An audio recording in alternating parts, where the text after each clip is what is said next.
একটা খুনের কথা বলি। প্রথমে আপনি এমন একজন মেয়েকে খুঁজে বের করবেন যে ইন্ট্রোভার্ট মধ্যবিত্তের গণ্ডিতে বেড়ে ওঠা, যার সম্পর্কে শুধু কাঠের গ্রিল দেওয়া জানালা বা বড়জোর ছাদের উপরের এক টুকরো আকাশ, যার স্বাধীনতা হচ্ছে মাঝে মাঝে ফেসবুক বা নিকট আত্মীয় দেখে দেখে সুন্দর একটা সম্পর্কের গল্প বোনা, যার স্বপ্নে ফুচকার ঝালের মাত্রা আর গানের প্লেলিস্টের মিল তার পাশে থাকা মানুষটির সাথে মিলে যাবে। তার সাথে সম্পর্ক গড়ে তুলবেন, তাকে বিশ্বাস করাবেন সে যা স্বপ্ন দেখেছে তা স্বাভাবিক। তাকে বোঝাতে হবে সে যে স্বপ্ন দেখেছে আপনিও এমন স্বপ্নের অংশীদার হতে পারে ভাগ্যবান। তারপর ধীরে ধীরে সম্পর্ক গভীর করবেন।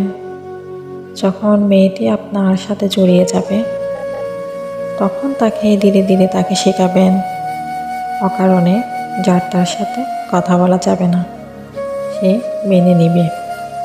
তাকে শেখাবেন বন্ধুর সংকল্প রাখতে হবে, আপনি সব। এরপর তার স্বপ্নের লাগাম টানবেন। ইচ্ছে করলেই মেঘ দেখলে মন খারাপ করা যাবে না, ভেজা যাবে না, রাস্তায় বের হলে ফুচকা খাওয়া যাবে না।